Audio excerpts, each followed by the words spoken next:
It looked like a small jam, the kind people think they can clear in 1 second. That sentence has trapped more hands than most teams like to admit. The donkey professor stands beside the conveyor and watches a worker notice a snag in the material flow. The belt is still moving, the rollers are still turning, and the problem looks minor enough to tempt the fastest kind of bad decision. Just reach in and fix it. The hand moves before the mind finishes questioning it. Then the machine does exactly what it was built to do.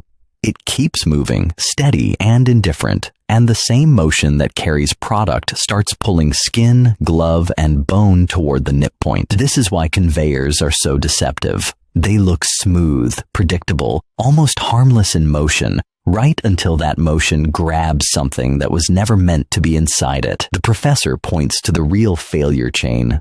No stop command verified, no isolation, no lockout, guard missing or bypassed, production pressure stronger than discipline, and a worker taught by routine that tiny problems deserve tiny responses. But a moving conveyor does not recognize tiny. It only recognizes contact. He explains the mature rule.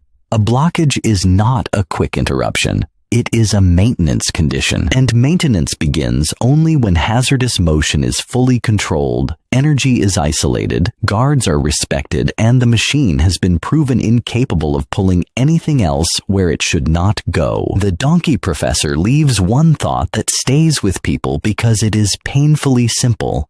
If it is still moving, then the hazard is still active. And when the hazard is active, reaching in is not a shortcut. It is a bet against a machine that never hesitates, never tires, and never gives your hand a second